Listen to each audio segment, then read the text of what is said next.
Welcome to the Books and Beer Book Club, coming to you from the Columbus, Wisconsin Library Annex. We're a different kind of book club, only reading books by authors who can visit us in person or via Zoom for the discussion. We've been going strong for more than 10 years, since 2015, meeting nearly every month. These fun and informative videos are replays of our book discussions. I'm your host, Valerie Beal. I'm an author myself, and I enjoy interviewing our guest authors and facilitating the questions from our readers, both in person and on Zoom. We hope you enjoy this replay. To join us live, please check out our schedule on Facebook at Books and Beer Columbus.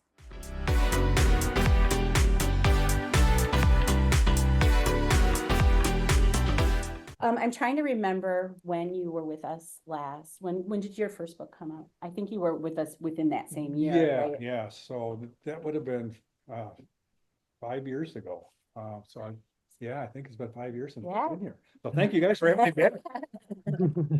Get the cover of. It was before COVID. 2019. Oh, Yeah, we got you in before the pandemic. It was before the pandemic. And yeah, it's interesting too, because that darn pandemic, everything was coming together, and probably so many other writers, same thing. You had all these events planned. Yeah. And actually, Lori Shear asked me to be a keynote speaker at the Writers Institute. Keynote? Yes. It's like, well, it was like the Sunday morning, keynote. It's a big deal to be a keynote. Oh my It's a gosh, big yeah. crowd. So, the whole idea was, okay, you started at, Writers Institute back when you basically knew nothing about writing. Right. And now you've right. published a novel. So she thought that would be a really nice topic to cover for a Sunday morning, wrapping things up. And I was so excited. I had a 16-page handout that I had prepared, and I had hopefully a gripping talk. And it's like, nope, all canceled. We're done. It's like, It was so sad. that was, that was mine, but so many other people. So, think of all the people that were working for the Writers Institute. Oh, I know. And then, gosh. so we've had authors in where we connected first at the Writers Institute. Right. It was really the best writing conference in the state. Oh, and it brought people together. It wasn't specific, like, the children's book stuff. It's not, Right. It was all things, nonfiction, fiction, kids, whatever. Absolutely. And I met people from all over the country, and still maintain some friendships. One lady was from Australia that came up. Yeah. Oh my gosh. You're How like, cool is that? very cool. Very cool. And then Lori, you used to go to that too. Did you start going to that when you lived in Illinois before you? Oh, yeah. Oh, yeah. Yeah. Just, and like Greg, I had my tickets. My tickets were purchased. I was going to speak at that one. And I was teaching a couple of classes, and they said, we're done. And I was stunned. This was just days before we were going. This was Right. just, a couple of weeks before my flight. I had all my handouts, all of that. Think about that. Oh, yeah. Yeah, Right. I attended many years, sometimes as a attendee, sometimes as a speaker. That's where I cut my teeth. Absolutely learned everything I know about anything was at the Writers Institute. Well, and so many people too. And what was nice too is that it was such a mix of people who'd been writing for a long time, who then were hanging out and sharing their know-how and knowledge with Yes. people who were new. And I don't ever remember when I was new feeling like I was less than at that No. conference. Everyone was always really welcoming Right. and curious, like what Yes. you were in, what are you writing Exactly. and how's it going? And Right. And what do you think of the conference? I know when I first walked in for the first conference, I was very intimidated. Well, it's a lot of It's a people. lot of people, and I'm thinking, what the heck? I'm a retired firefighter. What the heck am I doing here with all these writers and authors and published people? And but like you say, before the end of the first day, I felt so welcomed. Just chatting with people about their journeys and just opening my eyes on, what I had ahead of me also. Right. That was really enlightening to know what's going to go into actually publishing a novel. Right. And that is possible. Right. All of it. Yeah. All of it. Yeah. And the thing is, I'm always afraid when people ask the questions, like real specific ones about, well, how do you get an agent? How do you get an editor? Yeah, The fact that like once you've been around the block a little bit, you don't want to like crush anybody's dreams, No, with how no. hard some of this is. Huge. Or like early this week, I was one of the speakers at a Wisconsin Writers Association webinar that was about independent publishing. Mhm. Yeah, I started to think about if you were new that there's all this jargon and Yes, ISBNs and BISAC codes and Right, there's this like just stuff. Mhm. And I thought, oh, I hope we're not scaring people. True, yeah, it can be intimidating, that's for sure, and you do have to be careful when you're talking to somebody that's just getting into this, where you don't go, yeah, this is really, really hard, I don't really want to do this.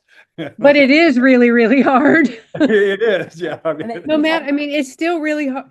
It's still stinking hard because all of us have to do, no matter who you're published by, we all have to do our own marketing. We all have to do our own, it's hard. Yes, I agree 100%. Writing the second book was much harder than writing the first book. Yeah. Well, we should talk about that too, but you know what I haven't done? So if anybody is cluing in on this video, we should really just give your bio and stuff too, Oh, because okay, sure. almost everybody here knows a good, I mean, hopefully if you've read the book, you've seen your bio and stuff, Right. or they've read the first book. Sure. But, so tell us about yourself. So you came to your first book as a retired firefighter. So Yes. tell us about your career and, really, Okay. maybe that you became, in a way, an unlikely author, coming from the background, as a professional Very, very firefighter. true, because what you'll hear in the fire department and probably a lot of the first responders is that we see so much. We're Mhm. involved in some really unimaginable tragedies and things that are just unbelievable. And so we've got all these stories, and what you'll hear over and over and over again is, you know what, someday I'm gonna write a book. And it's like, Mhm. now that I've written a book, it's like, someday you don't just write a book. I'm sorry, that doesn't just happen. So, yeah, I mean, I was a firefighter in Milwaukee for 28 years. Mhm. And storytelling is a part of the culture of the fire service. We sit around and tell a lot of stories, and I worked with some amazing storytellers over the years, people who could hold your attention for hours with their stories. So they innately knew story structure without ever having been writers. And I learned a lot from them, because you'd sit and listen to these guys, and then once I started learning about story structure, it's like, wow, he could hit that plot point, he could do a reversal, and he comes back here and he does a twist at the end. Wow, how did he?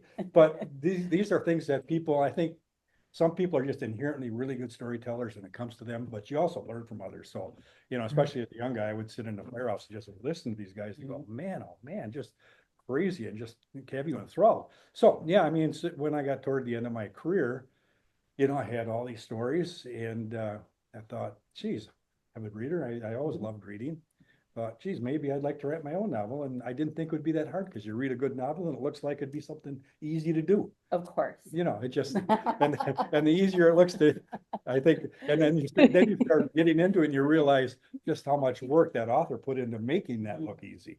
Mhm. And so I had a lot of experiences, and I worked with a lot of crazy characters, because that's the fire service. Attracts really colorful, crazy people. Some of these people probably shouldn't be out in public. When you sit around the kitchen table and chat with these folks, sometimes you think, yeah, maybe you shouldn't be. But by the same token, these are the people that you want crawling into a burning building Right. to save you, because Right. these are incredibly heroic people, and they will stop at nothing to save your family. But so I had story, and I also worked in the inner city, which is a kind of a unique setting. Mhm. So I had story, character, setting, everything you need for a novel, right? Except I was only missing one small thing. I knew nothing about creative writing. Just so, I mean, that's where the Writers Institute came in, and all the courses through the continuing studies. Of course, Christine was one of my mentors, and Lori Shear was there, and a number of others. So, when I first thought, I was smart enough when I retired that I don't know anything about creative writing. I mean, I wrote fire reports and EMS reports. They're not supposed to be creative, and they're not supposed to be fictional. They really, really count on that kind of stuff. So I would imagine they don't want you to get creative. No, Just the facts. just the facts, ma'am. So, yeah, I was smart enough to know I didn't know anything. And that's where I started taking courses at the UW. And my first course, I can't remember who taught it, but Was it Marshall it was not Marshall. No, Marshall Cook? no, it wasn't Marshall Cook. It was. I can't remember. Was her name Laurel? Remember Laurel? Laurel. York, Laurel York. I Yes. did take a course from her, but that wasn't my first one. And I Okay. wish I could remember the name of it. Well, anyway, so, so I signed up for this and I, That was like online or was it and in? it was online. And I realized real soon that, I was right. I didn't know anything about creative writing. Because the assignments would come back really marked up with, Ooh, ouch. it's like, Greg, you really need to work at grammar, punctuation, syntax, your point of view is all over the place. But man, do you have great stories? Please keep writing.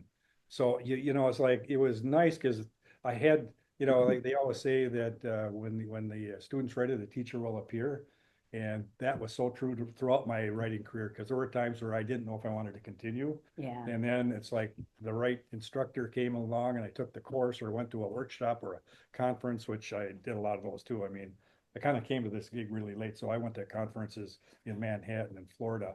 I worked with Robert Olin Butler, the Pulitzer Prize winner. Oh, my goodness. And Wow. he loved my work. It was like, that was one of the biggest validations I got, because there were editors and agents down there, and then Robert Olin Butler, who teaches an MFA course at Florida State. He was also there, and you could send your stuff in ahead of time. And they had different houses where, like, he was in this one house, agents and editors over there. So I'd gone in with the agents and editors and basically had them telling me, it's like, I really needed to rewrite my entire story. Oh, They wanted me to rip it apart, gut it, and it already gone through 4 professional editors. I mean, each stage, I went through a lot of professionals. So, and that's good, because a lot of times authors think they don't need that. oh gosh. And, oh. and, and it really matters to have things professionally edited. Absolutely. So what I got from Robert Olin Butler, he said, I read your work. He said, you're really a fabulous writer. He says, I can tell you're writing from deep inside. He calls it the white hot center. He says, I can see that on the page and I can feel your writing. He said, and I know what those people over there are trying to tell you to do. He said, ignore them. Do not do what they want you to do. Do not give up that white hot center. And so I thought, good, because down the road, I ended up having to turn down some New York agents that offered me representation. And I couldn't do what they wanted me to do, because they were telling me to do what Robert Olin Butler told me not to do. Am I remembering right? They were saying that you needed to take out the farm? Yes, Or yes. the rural, So, the yeah. rural stuff? For those of you Yeah. who read Beneath the Flames, Yeah. they wanted me to get rid of the rural aspect of it and just take Mitch and put him in the firehouse on his first day. And I thought, my gosh, that gets rid of all of the, the family dynamics with his dad and his hometown girlfriend, sweetheart, and it's like all these things that came into play. So what was kind of cool was when I turned them down and finally got published, when I was doing my book tour and doing all the talks and everything, people would, when I would share this, it's like, people would tell me, it's like, oh my God, those are my favorite parts of the book. Exactly. So I'm thinking, you know what? And you hear it over and over again. It's, the agents don't know everything. No. And even the big editors at the big houses don't know everything. Sometimes you just got to write what you know. And the book I wrote, well, both of these books, but especially the first one, that was a book that demanded to be written that way. I needed to have it be the hero's journey. Farm to inner city, back to the farm. Right. And it had to be the way to eliminate the farm, eliminates the hero's journey. Right. And I Yeah. was not willing to do that. I just, no. I think, well, they were talking about making it more commercial, and that's what they think they thought they could sell it easier if I remove that. And it's like, I think it's that New York ego a little bit, where they're only concerned about big cities and what goes on in big cities, maybe not so much in the rural areas. And it's like, well, no, I couldn't do that. So I'm really glad, because the validation came from the readers that said, no, I love the characters. I love the rural part of it. So, yeah. Well, and other people have gotten that advice too, like TK, Tracy Sheffield. And we had read, would we read Model Ghost? No, Model Suspect. And her books are winning awards. Yes. And they didn't, they were like, oh, this Midwest focused, funny, like cozy isn't gonna sell. Right. Yeah.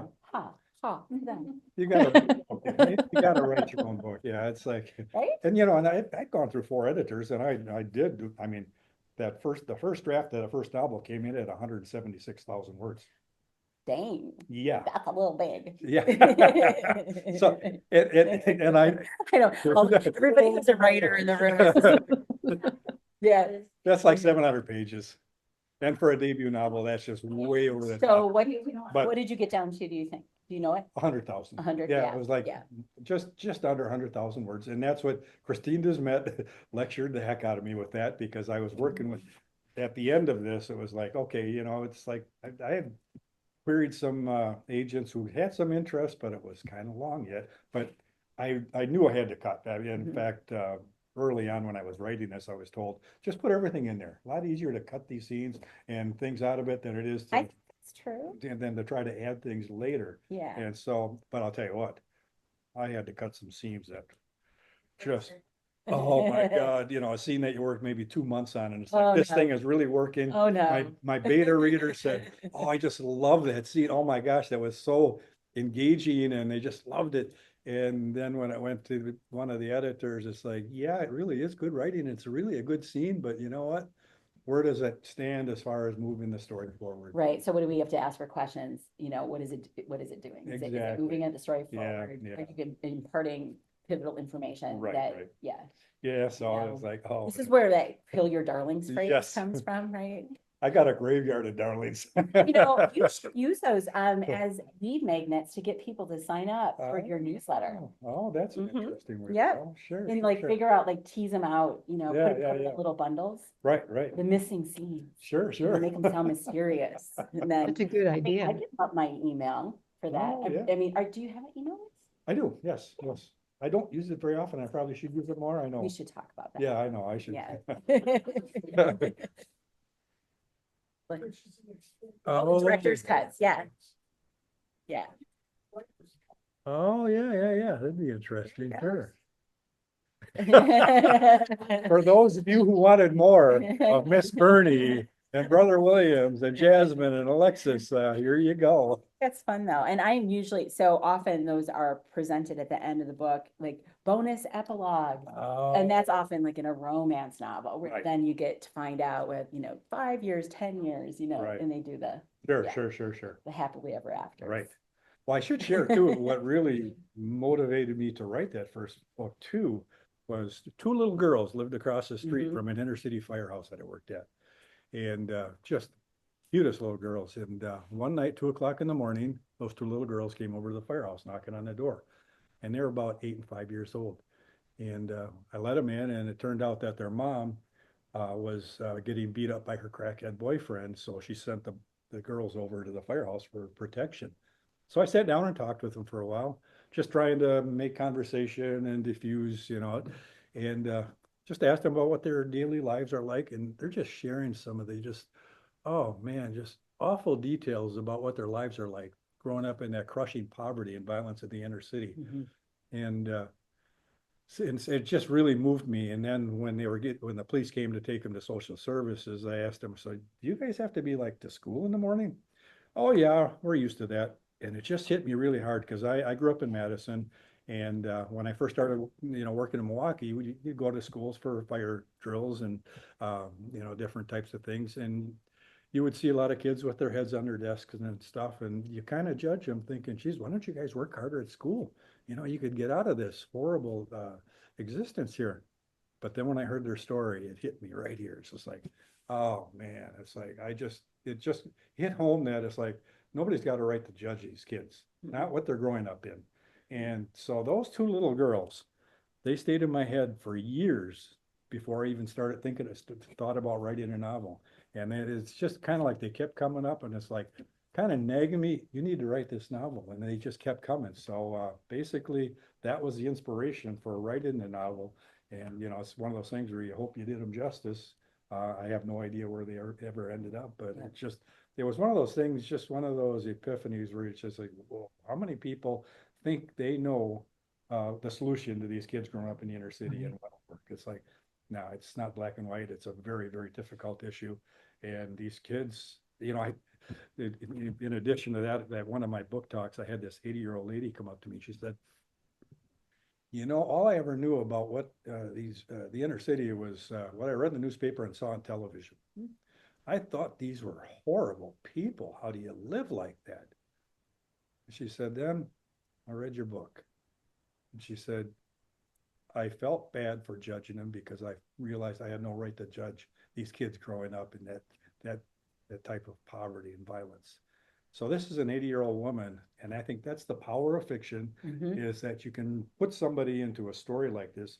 Hopefully they feel the feelings and, you know, what's going on, and it really moves them to the point where it's like it opens their eyes on a whole different world. And you realize it's not the news, and it's not television and newspapers. Right. These are people struggling to get by. Poverty's the enemy, and I don't know what you do about it. Right, right. No, and I learned a lot too. So I had lived, I mean, I grew up out here, we're, in Columbus, Wisconsin. I grew up out, on a farm. Mhm. And so I related to those scenes. Oh, I bet. And, Yeah, and yeah. then I ended up, my first job out of college was in Milwaukee. And I lived with my sister in Wauwatosa on the Oh. corner of 72nd and Milwaukee Street. Okay. And I had meetings downtown a lot. And when the freeway was all backed up, I would just take North Avenue Oh, home. oh boy. Oh, So if yeah. anybody knows Milwaukee. Yeah. Yes. And then my sister, who's the oldest in the family, I'm the youngest, Uh-huh. she'd be like, how did you get home so fast? Because she worked downtown too. And she goes, weren't you stuck in traffic? I said, no, I took North Avenue. And she would, and she'd look at me Yeah. and she'd be like, were your doors locked? Was your purse on the floor? Like not in Yeah. your seat. And I was like, wait, what? Like, I didn't even, like, Yeah, I just not I aware just of took that. a street home. I didn't think. Right. But the one thing I never understood is what a center for the community, the firehouses were, Yes. Right. and the things that you do with outreach for the kids. Because living out here, it's all volunteer fire departments. Right, Not that right. they don't do stuff, they do Mhm. stuff. It's just Sure. not like, a hub, because it's not always, there's not, people don't sleep there. Right, right. Yeah. And that's, and then that's a good point too. I mean, working at an inner city firehouse, you're part of the neighborhood. So that's where I got, I felt that I could write an authentic book about life in the inner city, not from the Black perspective or point of view, Mhm. but from a young firefighter's point of view and what he's seeing and things that are going on. So, I thought I can do that. And it's interesting because when I first started talking with some agents and different editors, they were saying, you're taking some chances here. White guy writing about race in the inner city. You may get some blowback on that. So when I finished the manuscript, I gave it to 2 retired Black fire chiefs. And I said, before this ever hits, comes out, I want you guys to read through it. And if you find anything that's offensive to the inner city community, I want you to let me know, because it's going.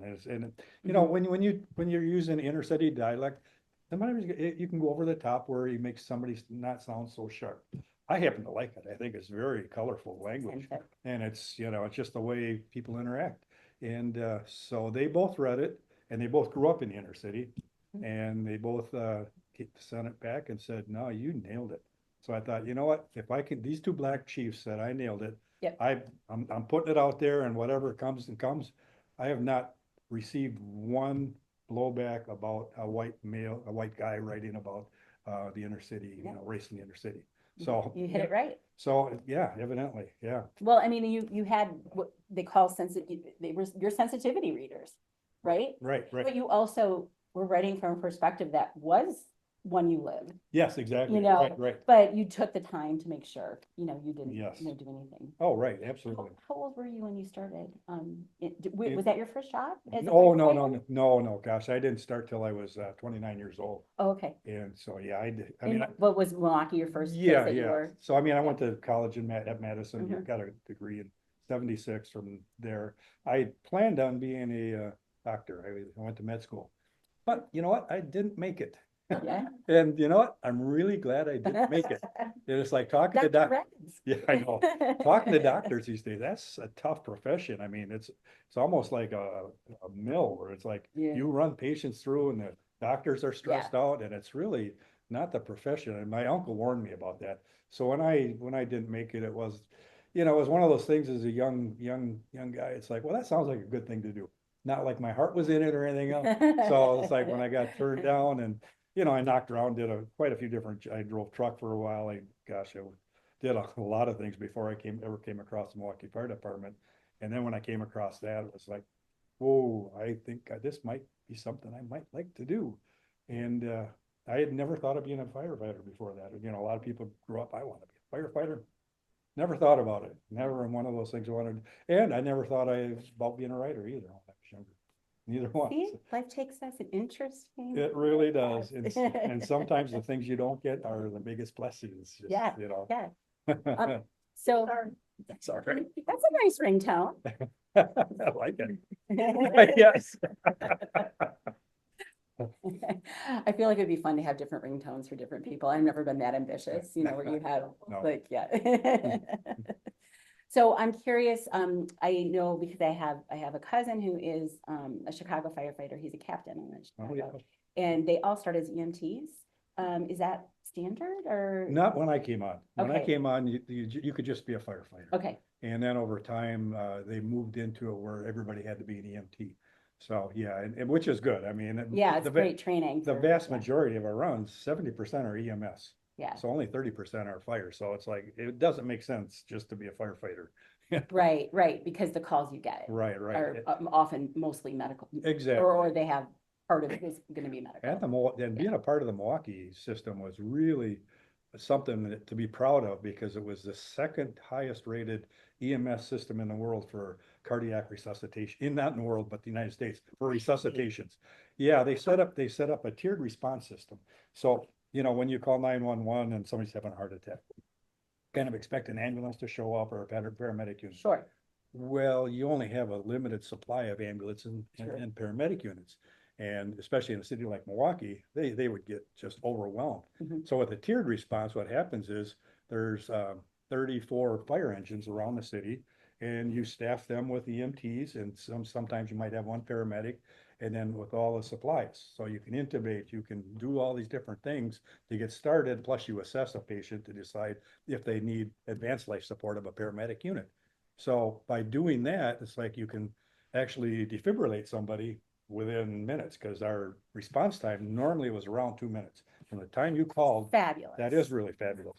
And that's, I mean, we took a lot of pride in that. If a run came in, we were out the door in under 30 seconds. In Yeah, 30 seconds, we're geared up and out the door. that's wild. And and if the place is a minute and a half away, there's your 2 minute response time, because there's so many firehouses. So the biggest thing about resuscitation is early, Yeah. you know, to have the heart things. Yeah.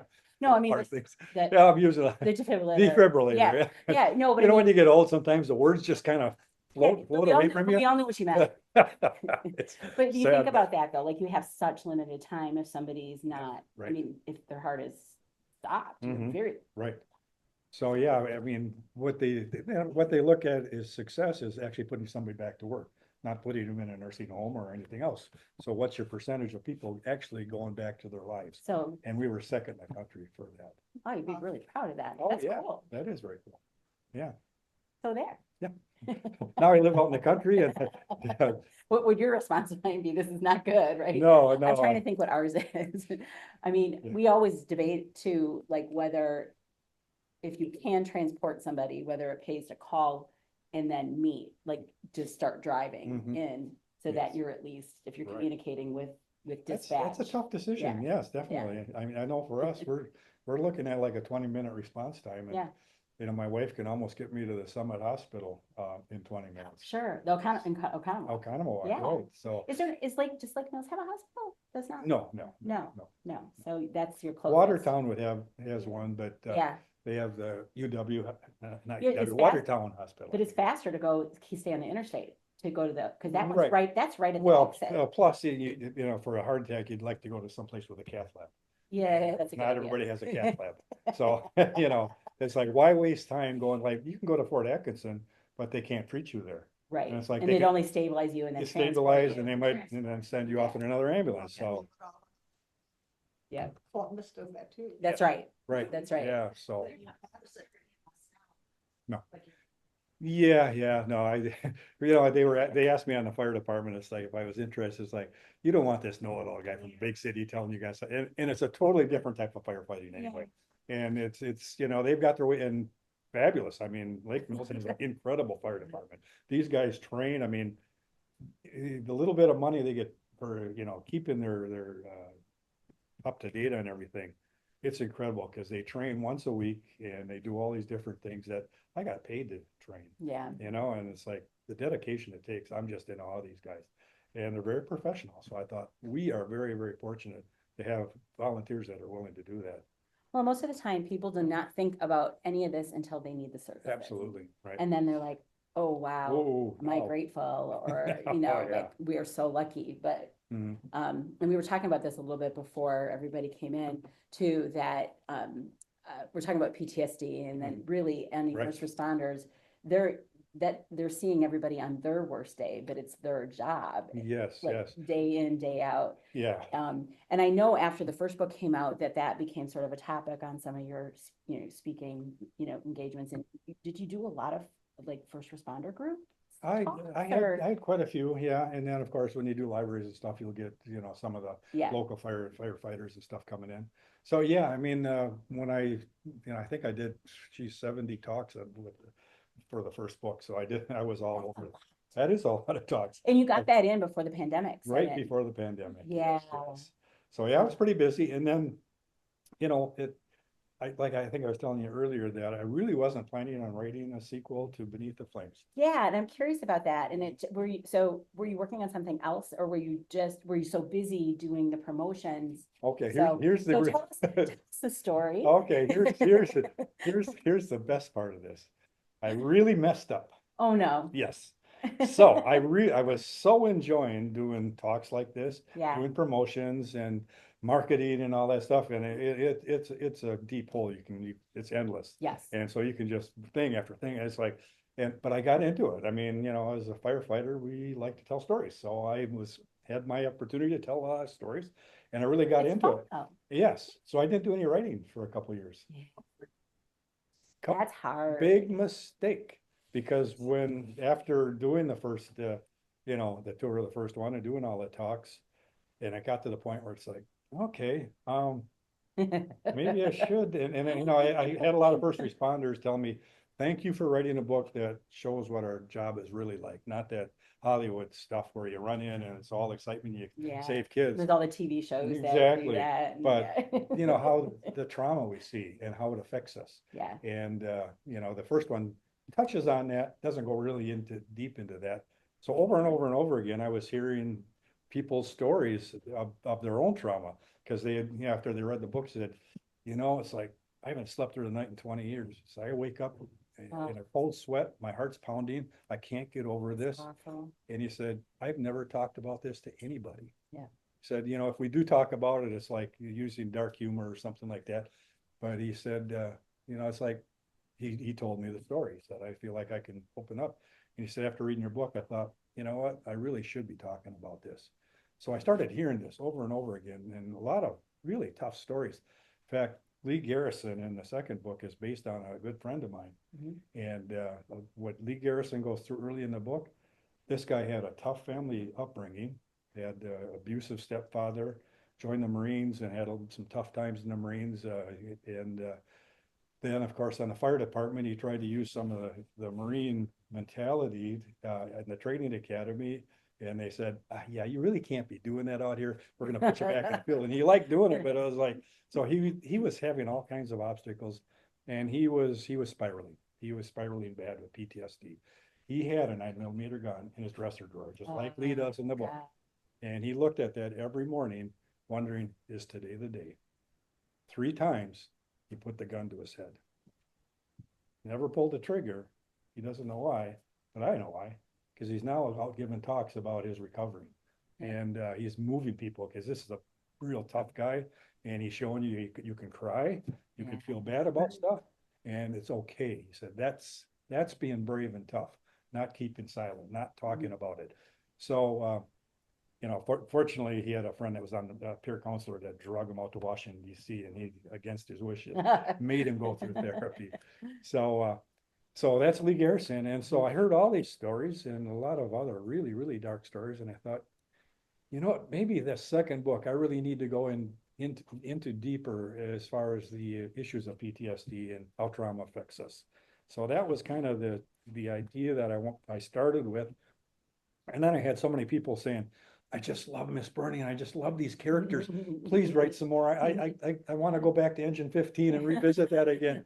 And I was getting that even on Amazon time after time, as I just love that. And I thought, okay, if you have people that love the characters and you have a reason to write this, that's got to be my second book. So when I decided I'm going to sit down and write the book, I went to my desk, sat down and went, I would say we've all had, if you're a writer, you've all had that feeling where you're like, I And- know I'm supposed to be writing, but I don't know what I'm doing. And after, after 10 years of the conferences and the courses and the workshops, I was pretty sure I had forgotten how to write. And I was terrified. I really was. I thought, That sophomore book. oh my gosh. And of course, yeah, and that's the other thing, it's like, can I do this again? Yeah, and that's a real fear. It is. Because, I mean, you really knocked the first one out of the park. I was very And fortunate. you had, I mean, which is great. It You is. want to have a Right. wonderful debut, but now you've had a wonderful debut. Yes, yes. Imposter syndrome.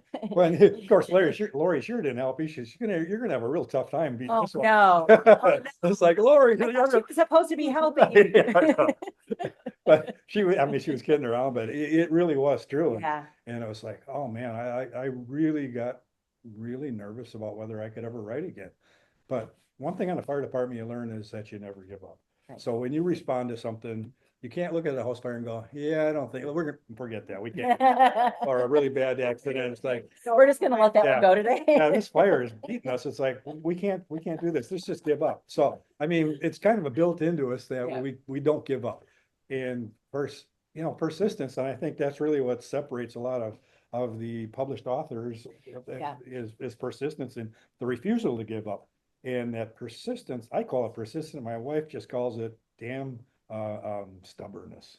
Doesn't matter. It doesn't matter what we Yeah. call it, whatever you want to call it. Yeah, Because if it absolutely. gets you to the finish line. So I did what Christine Desmet told me early on, said, when you're writing, you need to set some hours where Yeah. you go to that desk every day and Mhm. at least spend those hours there. So 9 till noon, I went to the desk and I sat down, and early on, it's like nothing was coming. I wasn't sure where the story was gonna go. I started getting an idea and his characters.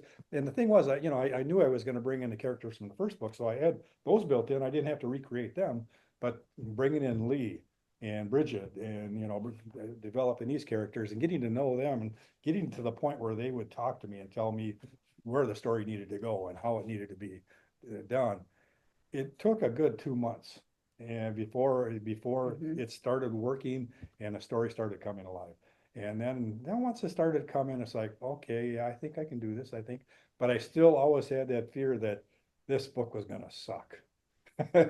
It's like, what if I put it out there and people just go, yeah, you know what, a nice try. Maybe try another one. I think that's a healthy fear too, in Yeah. some ways. It's sort of like when people aren't maybe a little nervous before public speaking, Right. then like maybe you don't prepare as You don't- well yeah, or you don't get whatever. the energy up But there. I mean, you know enough about the process of writing that you would never put out anything that wasn't ready. And there's enough people that you rely on to give you the Right, right. feedback. Yeah. And if they said, yeah, your plot line just It it just right, collapsed. right. Like, but you Yeah. also know what that's like, Yes. because you know storytelling. Sure. So, I mean, there's part of you that would have recognized that. Right. And I think that's part of it too, is, the more you learn about this, which we never stop learning. Right, which I think is so good for us, right? Absolutely. I think Mhm. I picked up a couple more books on writing, and I've got close to 60 books on writing in my closet that I've read and highlighted. Do you have a favorite? I like Donald Moss's stuff. Yeah, that- For me, especially writing 21st century fiction was really helpful in Mhm. writing my second one. And just, highlighting, the tension, the micro tension that he talks about, and making sure you're adding emotion, all that stuff. He just says it in a way where it's like, okay, yeah, I get that. I feel like I'm editing right now. I feel like I need to go find those chapters. Oh. Just refresh. Oh, yeah. A little refresh. Right. So yeah, he's definitely my favorite. And, I don't know. and I think what is it? Not the book that's about the hero's journey. I think it's called The Writer's Journey. I'm not sure, but that's also really good. Mhm. Writing, it's a huge book on the hero's journey and talking about all the different things that should go into it, which I worked really hard on the first book. And then I had the agent say, forget about the hero's journey. I know, we didn't do People that. don't use that anymore. Like, and don't you think that's wrong? I mean, No, we hero's read journey. that all the time. Yeah, absolutely. And there's a reason why it works is that Yes. it's You want enjoyable. a Yes. Yeah, Want a hero. Yes. And I think it's in our DNA. right. It's like stories have to give you stuff. It's just like story structure where it's like, when you're a quarter way we kind of get this feeling something should be happening, Right. you know, and then like when you get to the middle of a book, it's like something really big should be happening. Yes. And you can feel that as Like a the reader. story beats, and if they're not Yes, right, yes, then yes. you're like, oh man, I've got a really long beginning. I gotta move that Yes, stuff up, yes, right. you know? And that's where you lose the reader too. It's like, Yes. okay, it's getting flat now. So yeah, there's so much that goes into it. I'm in awe of the whole craft. It's just, It's fun. it is fun. And it's kind of like, you know, I mean, it's a challenge. Absolutely. And it's a little bit like of a mystery in a way as you unravel like where you're gonna go. Right. Now, do you do massive outlining or?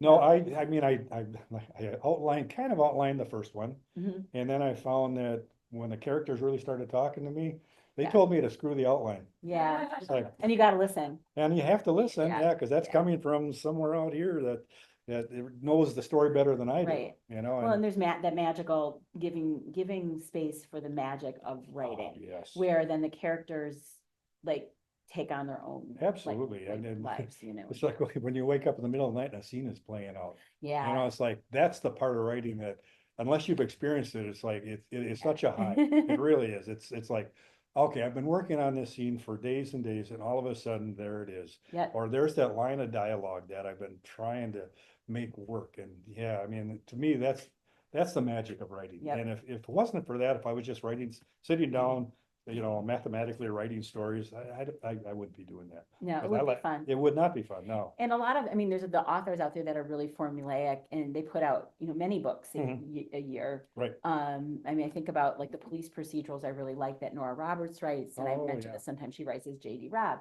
Mhm. And they're very, there's a formula. Right. And also, does she have help? I don't know. Right. But anyway, I mean, she's got an awful lot of help around her to Sure. do all the other writerly things. Like she's not making her own, you know, bookings for Right, right, events or whatever. But I think, I mean, I'd love to ask her that sometimes. Like, you know, Yeah. do you, with a formula like that Mhm. in a police procedural, even romance or something, Right, right. like, do you leave room for all the little special Right. things that make the, you know, And it's fun, the process of right. it. And Yeah. for me, it's like, I have to read something that's really goes in depth on character. Mhm. And it's like having the characters talk to me really brings those characters to life.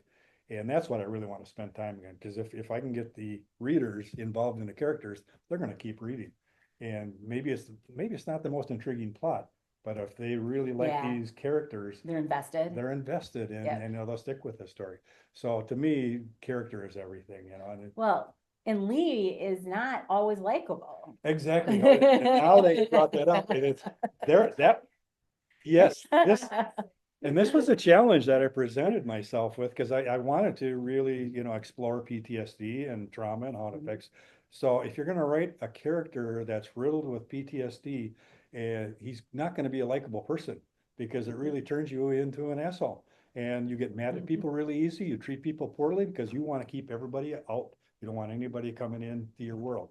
And so how do you write this unlikable character that people will read a couple chapters and go, I don't like him, put it down. Yeah. That was a challenge. So I had to make sure that I built empathy in him early. And that's why the first chapter starts out with little Lee. It's like right off the bat, you see that he's betrayed by his best friend, which happens to get later on with his best friend out of the academy.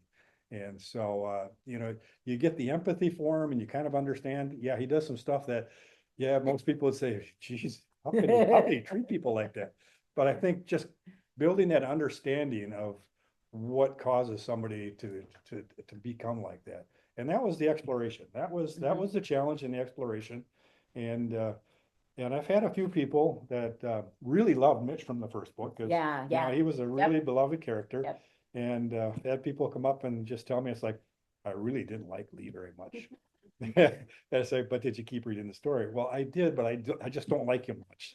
It's like, okay, But you did your job enough that and he was authentic. And if you'd made him all like, you know, squishy, Right. whatever, the right, story wasn't gonna work right. that way. So, I mean, you have to balance that and be You do, realistic. I do. Did you always have that first chapter in the way you did it, or did you put that in later?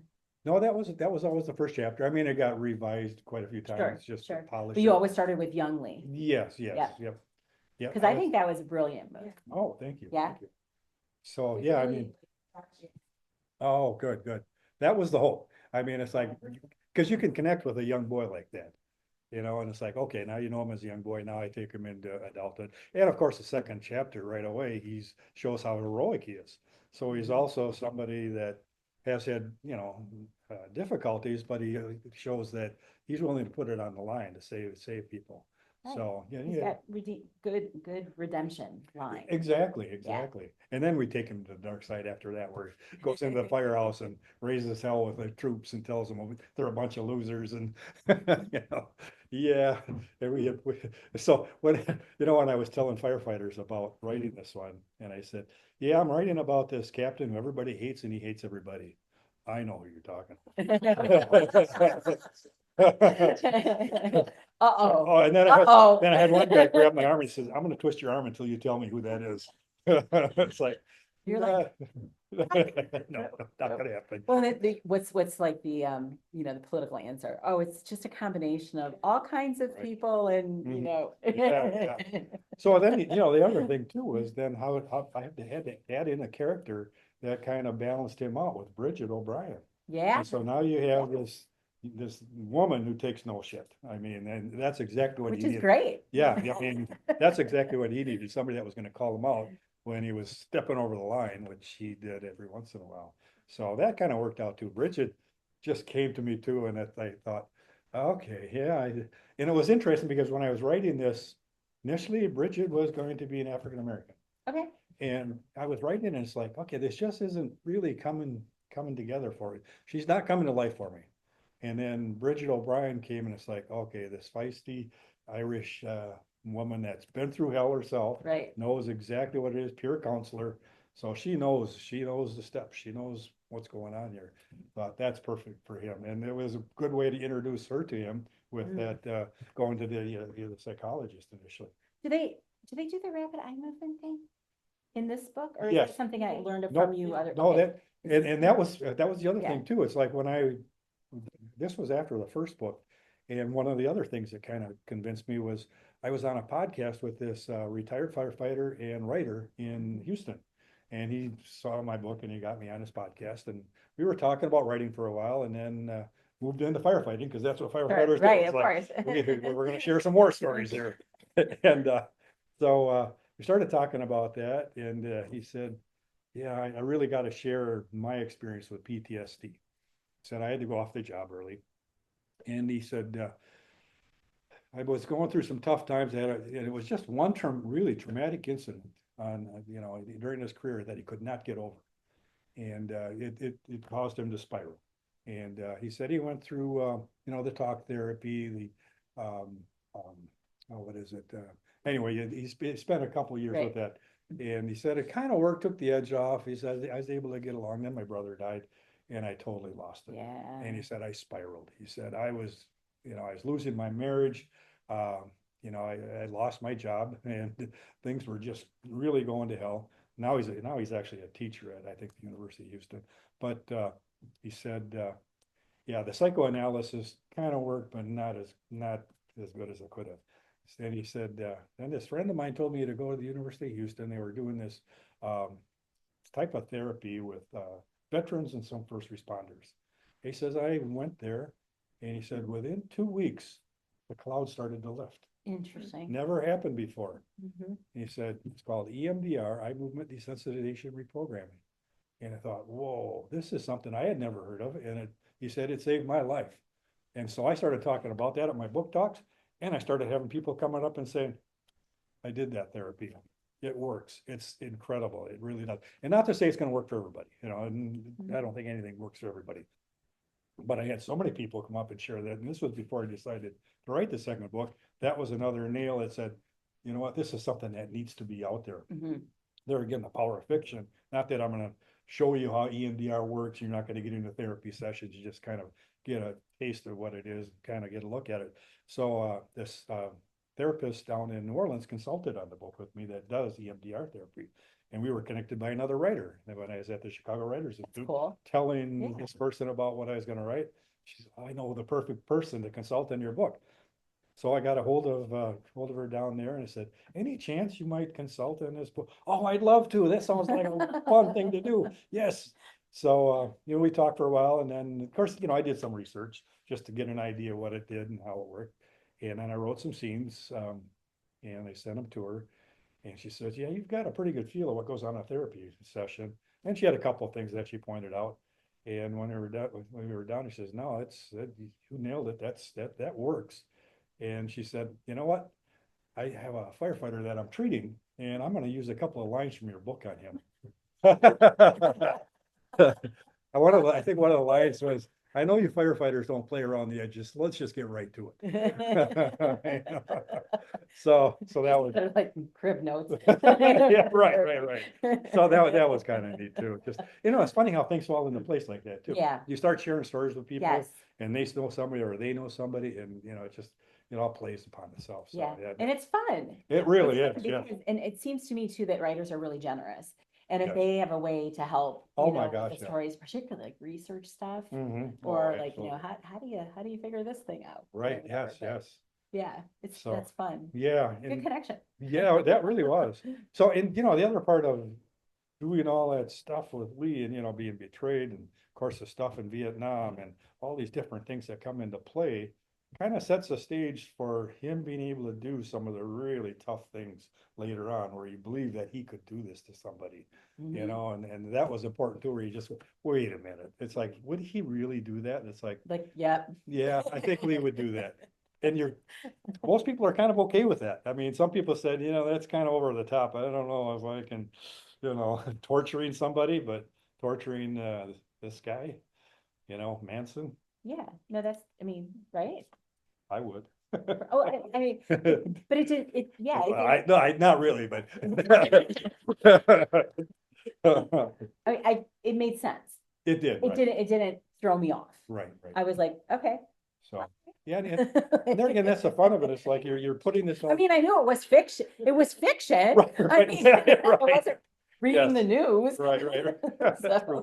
I've seen it in the paper, yeah. Although, Right. I mean, we see Yeah. a lot of interesting things in the news too. Oh so. my gosh, yes, that's so true.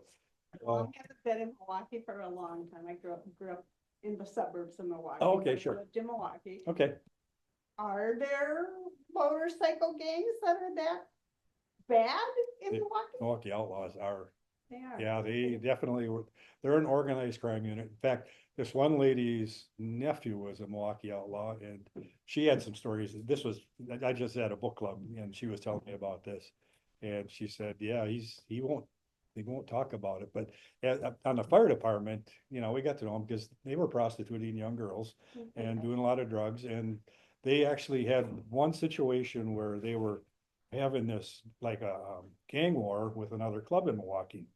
And so I think this other gang came in and shot a bunch of them up. So they set up a bomb in this guy's paper box or mailbox. Set up a bomb so when this guy came out and opened it up, it would blow him up. Well, this guy's 10-year-old son Oh, no. Oh, came out and opened the mailbox. The kids are often the ones that go out and get Yep, the mail. yep. So, So yeah, Milwaukee Outlaws are probably as bad. They might not do that stuff filming that might be a little over the top. But who knows? They might. And, I mean, it is a thing, Right, It's a right. pretty I horrible thought thing. it seemed plausible. Good, I mean, it wasn't like, I mean, yeah. I don't live People I wouldn't. don't live in that world either, but Right, I mean, right. like, so I don't know, Yeah. but People yeah. might be doing that, just like, yeah. I did actually though look it up because I was curious. Oh. Like do we have motorcycle gangs? Like, like Hell's Angels kind of motorcycle gangs? Then I wanted to you kind of know that they're around, but Well, I I mean, you just see never people- really right. Yeah. knew if it was Like as bad as it, that yeah. Yeah, bad. it's at that level. Like you say, they are more of an organized crime family than they are a motorcycle club. Okay. It is an organized crime family that just happens to ride motorcycles. Exactly. That's pretty much it. Yeah. They're not So- really family. Yeah. So hopefully Found family. hopefully they don't read this book and go, all right, we're gonna look this guy up. It's like, Yeah. you, Oh, I think you're safe. yeah, I think you dissed us. I have a feeling there's not a book club for them. I don't Walk know. out book club. Right. I'm not gonna be hashtagging, Yeah, Milwaukee no. Outlaws when I No, put no, this up no. on YouTube No. or anything, so. No, years ago, I actually knew somebody, I rode with the CC Riders years ago in Madison, but we were not outlaws, but one of our members was an ex-outlaw. And again, he would not talk about stuff he was involved in. You're not allowed. No. No. I was surprised that he was even allowed to leave the gang, but Well, he From did. what I understand, that is not always allowed either. No. No, you know too much. Yeah. I want to ask you about the book you're working on now, but Oh, are there questions Oh, first? yeah. Oh, I, go ahead. I have to go. So, I know we're at 8. Thank you, Lori. We're glad you were here. Thanks for coming. Do we have questions? Go ahead, Heather. Do you have like sensitivity meters for this book too? The first one? The second. Oh, the second one. The second one, no, I actually did not. No.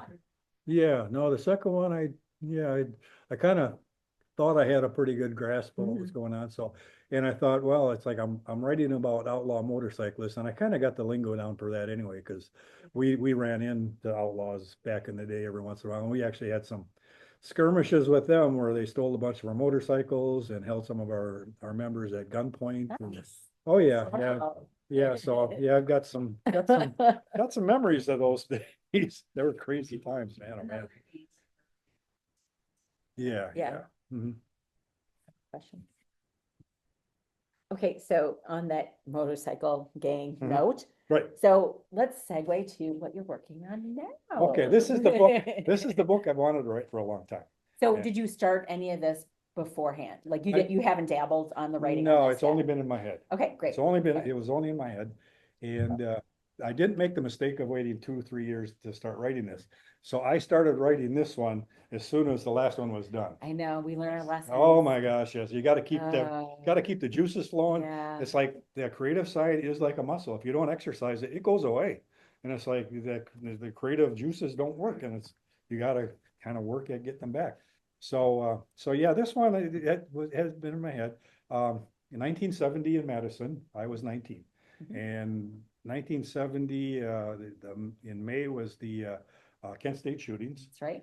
And then August was the Sterling Hall bombing. That's right. And so to me, those were really provocative things. I mean, earth shattering. So after the Kent State shootings, campuses across the country were embroiled in just violent Yeah. protests.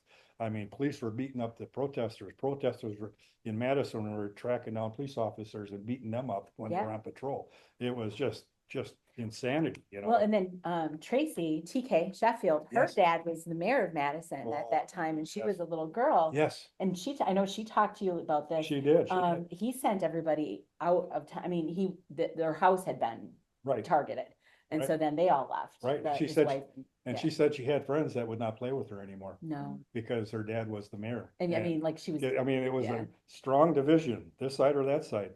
And, kids who were protesters got kicked out of their houses. And Yeah. so, there's just so much inherent conflict, and I really wanted to explore gang mentality or mob mentality. It's like how people get caught up in a mob, do stuff they would never do on their own. And just do unbelievably crazy stuff, get caught up in the violence, and maybe just jump in and they're beating on people. And I thought, that's really something to explore too, part of this.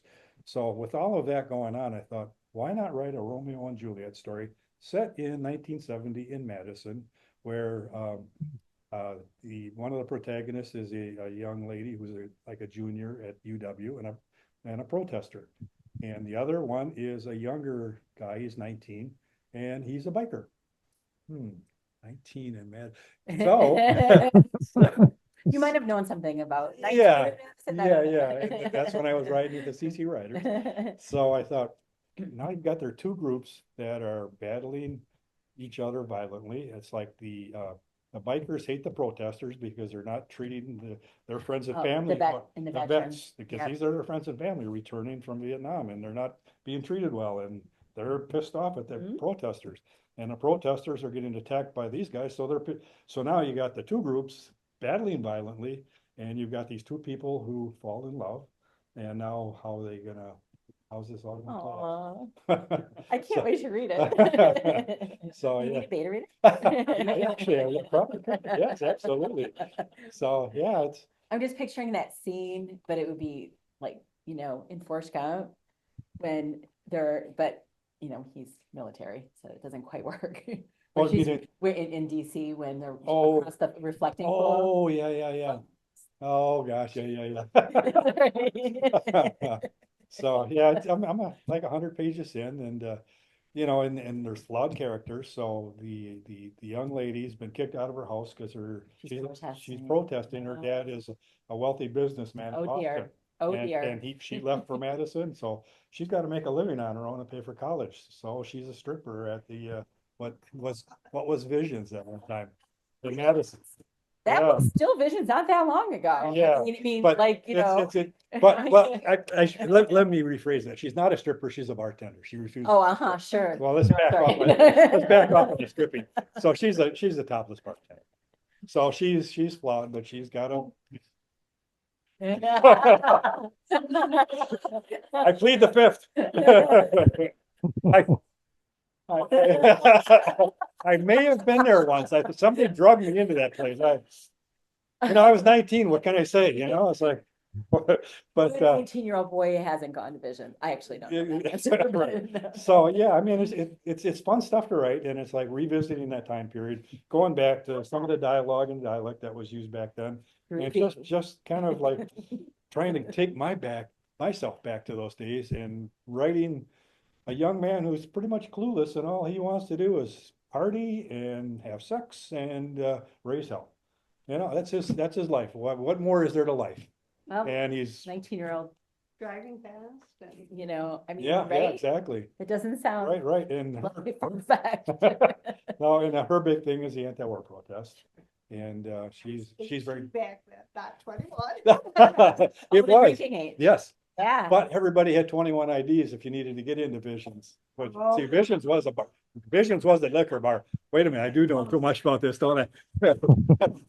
So, Wait. So wait, did we have a split for beer and for? so liquor? what happens is there were beer bars. So like Okay. the Anchor Inn in Madison was a beer bar, and DJ's way out on East Washington was a beer bar, just beer. That's all they Okay, sold. and so that was 18, And that was 18. and then 21 was the. 21 of the liquor bars. Okay, but when did that shift to where 18 was everything? Geez, it didn't. Everything went to 21 now. Well, wait, I clearly remember that I kept missing it because I was the youngest in my what's the high time? school class. Did everything go to 18? And 18 was, we Oh. were allowed to drink anything at 18. Yeah, at 18, I could. So drink at some anything. point Oh, they okay. shifted it, but then they took Okay. it away again. Okay. The group Mothers Against Drunk Driving. Yeah. Yeah. Pressured the Reagan administration to raise the drink Yeah. age. Okay, yeah. Yeah. Lose like federal funds? Yeah, Sure.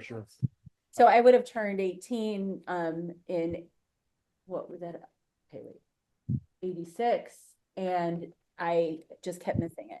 Oh, And there were okay. people in my dorm who were of age, so the dorms okay. weren't dry on the campus on UW-Madison. See, by that time I was a lot older, so I didn't pay attention to that stuff. No, so it was interesting because there was a mix of freshmen that were of age and freshmen that weren't, and sophomores sure. that were. Right. And so, like, there were no rules. I Mhm. mean, the RAs knew if you were underage, but nobody really enforced Right, yeah, anything. I mean, yeah. actually, you could probably minor or major in beer drinking at Madison. And, Yeah, I'm thinking. I mean, I got an A. It was, that freshman year was rough. I don't even know. But yeah, we just remember kept missing it. Oh. But my parents would talk about that too, like the beer bars and Yeah. so I feel like I need to research this now because Okay. I'm curious like when it. When it changed up, yeah. Yeah. I think it was well after, I was paying attention to anything. It didn't need to, once you're old enough, yeah, you know. Yeah, No, so that's exactly. interesting. So they had the split. Yes. So you had to be 21 to go to Visions because they served Yes. hard. They liquor. had hard liquor, correct, yes. It wasn't about the stripping, it was just about. the Oh, yeah, liquor. no, that was, no, that's right. So this is fun. Yeah, Are you enjoying it? Yes, I am. This is going back to that time period is, I gotta say, it's fun researching it, and it's just fun playing with the scenes. I've got a real intense protest on Bascom Hill Of course. that just all hell's breaking loose. So have you grabbed archive stuff and read, Mhm. accounts? Oh, And sure, were sure. you at any of those protests personally? Yes, So you don't even need all this. I wouldn't know, except it was, the 60s and early 70s, so I don't remember a Was lot. There's a lot of stuff online. about was the it. humanities building built then? The one that has all the angles and stuff? That's leaking. I Oh, think- it's always leaked. It's been an Yeah. awful I building. think so. Yeah. I think it was. It's But all, I'm not saying, it's so, it's not like exactly sure. nasty architecture. But you know, It's State like- Street too is fun to Yeah. research because now the KK was right on State Street. And of College course, Street, you're the right. College Club. Yes, yes. I was playing with that. That's pretty interesting. And a friend of mine bartended there back in 70 and 71. Is the College Club still there? It's around the corner. Yeah. It's Oh, around- it was on State It was though. right on Oh, State. I Yeah. did not ever Yeah, attend that. yeah. And then they had a popcorn girl at the front who was scantily clad serving popcorn. How special. Yeah. Oh, yeah. I drive by it every day. Oh, do you? So, like if I work the weekend or something and I come down at late night, there's just lines of people To get in. waiting outside. Oh, sure. Yeah. That I can't imagine. I just, Trying to get even into when the I was college that club. age, I wouldn't stand in line to get into a bar. It's like, okay, let's go to another. Was the church key there? Yeah. On University. Yeah, Yeah. like really a lot of big names played at the church back Yeah. in those days. Yep. My Bette Midler was a favorite there. I mean, she was there a lot. And, oh gosh, there were some really big names, but I can't remember all because that's my aging brain. That was the place you needed your fake ID for, Oh, yeah, yeah. because that would have been worthwhile. True, Yeah. true. Yes. Another antagonist that doesn't get a lot of play in those early 70s is the government. Oh, And yeah. it's come out now that the CIA purposely placed people in these protests Yes, to get everybody. Oh, to rile people up? yes, yes. Right. Oh, And whatever bad thing you Mhm. can think of a gang doing, Hmm. you take that into some little government agency or bureaucracy, Right, right. and they'll do the same thing. That's, yeah, And this is at a time they were also giving people drugs, LSD. yes, mind without them control. knowing it and studying the effects of all of this Right. stuff, which completely fried Ye- their brains in some cases. So all this stuff, You are spot on with that. Brad Schreiber wrote a book about that? about that, and where he actually goes in and how they actually recruited prisoners and did mind control stuff on them, and then planted them in the anti-war protests to stir things up. Yes, Are you gonna do that? yes, that is, that's part of it. That's part of the story. It has to be. Yeah, yeah. Wow. Well, thank you. Now, all I gotta do is get it on the page and make it work. Now, that, Well, I mean, how that's hard can that be? all you can Yeah. do. It's all- Just execute it now, right? Yeah, right. extended Right, yeah. This is not an illustrated. Oh, gosh. Yeah, Yeah, well, I as mean, a- as a- it's books and beer. We're all of age, so, Yeah. As a matter of fact, the strippers from Visions would come to our clubhouse after hours, Mhm. the CC Riders Clubhouse off of Street. Did they? Yes, they did. Not that I knew any of them, but they would Uh-huh. come. But, We're just giving you crap. I sorry. Oh, yeah. So we've gone a little long, but I think it's always worthwhile. We have fun. Yeah, this is has good. been a This great is time, good. definitely. Do we have more questions? One more. For that book. Greg, Um, I'm hoping within a year. It's gonna be a lot faster. You're like, how did you say 100 pages in? I'm 100 pages in. I'm looking for about a 300-page book, Makes sense. depending upon what the characters say. They may drag it out, I don't know. It Well- won't be 700 pages. No, no. Go ahead, Chris. Yeah. I was just saying, it sounds like just hearing your life story, maybe an autobiography should be in the works after the book you're working on now. Because I'm fascinated. I have grandkids. Yeah, but so Yeah. never stopped a lot of people. But tell Yeah, all memoir. Yeah. Even my first book, it's like my daughters, when they got to some of the sex scenes, said, Dad, I couldn't read those.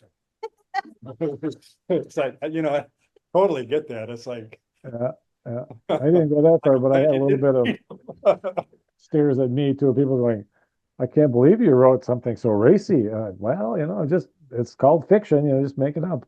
When do you do most of your writing? So for me, I'm a morning writer, especially as I've gotten older, I get a little foggy in the afternoon. So afternoons are not good for me, but usually in the morning from 9 till noon. And that was Christine Dismet, one of my mentors early on. She said, at this point, you should be looking at your writing as a career, not a hobby. She said, you really need to set hours just like if you were going to work. And thought, okay, so I said from 9 till noon every day, turn everything off, get away from everything, go up to my writing room. And that's when I got very productive. Before that, it's like if you just waited to get inspired to write, yeah, you might or might not. And what I learned was that, yeah, some days nothing came. And some days were just like, oh man, it's not working, it's not working. But I found by working that hard for 3 hours, the next day would invariably be a really Yeah. good day. It's like, Yeah. it's kind of like overnight. It's like, okay, now everything starts coming to you. And then other days, it's like you might sit there 2 hours, right? Oh, that sucks. You call yourself a writer? Come on. And then that third hour, all of a sudden it starts coming and it's like, okay, the scene is coming alive. Had I not sat there for the first 2 hours, agonizing, the third hour wouldn't have happened. Right. So yeah, 9 till noon is my normal writing time. And if I'm really, really rolling, I'll have lunch. I might take a walk through the woods up at my house and then come back and go back on what I've written and see if I can polish that a little bit. See, and I know some writers like to write straight through on a story, get all the plot down and everything. I can't do that. It's like I got to go scene by scene, and when a scene no longer makes me nauseous, I can move on. Yeah, I edit as I go to, yeah. and then I do a full edit later, but Oh, yeah, I yeah. always edit the previous stuff Yes. before I can continue. I do, yes. Chris, do you do that? Yeah, it's not really heavy edit, but I'll write, 500 words, 1,000 words one day. The next day I'll come back and I will reread what I wrote, and it kind of gets me set up for the next scene. But I'll also make little changes like, oh, that sentence doesn't work, or flip this paragraph, or add something, and then I kind of get my momentum going there. And it's like, okay, now I got the next scene ready to go. So very similar to what you guys do. Yeah, Yeah, yeah. totally works. And there's times where it's like you write something, you think, yeah, this is really crap. And then you come back to it the next day and go, you know what, there's some life here. Yeah, I know. This can be fixed. Exactly, yeah. I could make this work. Worst critics. Oh my gosh, no Always. kidding. It's like, and I think the more you learn about it, the more self-critical you can be. Yeah, But Yeah. there again, I think that's a good thing because, I still go to conferences, and every once in a while you meet somebody that is kind of, I don't know, overconfident about their writing, and it's like, oh yeah, it's like, and I'm thinking, I don't know, it's if you want to feel that confident about yourself. Yeah, At least for me. well, and I'm not sure that they're always the best writers then, because they might think that they're ready before. Yeah, Ready. I didn't want to go there, but yeah, that's, No, I mean, right? I've, Well, and then I work with people who ask me to do edits and stuff, and sometimes they, not everybody's always ready to accept the edit that Right, they right. paid for. yes. And it's like, okay, well, what you do with this is up to you now, but like. I this is, just read a manuscript not too long ago, I request for blurbs. I'm Yeah, trying yeah, to. yeah. And I read like 2 chapters and I had to stop. It's like, Mhm. there's like a good 40 or 50 grammatical errors in the first 2 chapters. And this was nearly ready to go. And to it was like, yeah, this like, so it's like, Librarians. there's hate that. no way I could, give this a positive review. And anyways, Yeah. so I got back to the writer and I said, yeah, this really isn't ready to go. I said, at the very least, use Grammarly in this and you're going to see all your Yeah, mistakes. just run it And then- through a grammar check. And then you need to find yourself an editor because Mhm. you're not even punctuating quotations correct and stuff. It's like real basic stuff this person didn't know how to do. And came back, he emailed me back, says, that really hurt. But he said, thank you. I needed somebody to tell me that. Well, and and this- everybody's just been saying, right. it's great, And this person ended up getting Lori Shear to edit. There you go. some- And the help is out there. It is out there, right? Yeah. You just got to know you need it. Exactly. And I know I need it. Like Tim Storm's going to do this. To edit Oh, good. this Tim book. Storm's really He good. is. He's tough. I mean, Yeah. Yeah. he'll take you to task and make sure that press you on every little scene and every little thing. But yeah, he's really good. He's so I have to have this manuscript done by November because you can book him a year in advance. Well, you've got a schedule. I do. I got to push. This has been fun. Thank you so much. We're so Oh. glad to have you.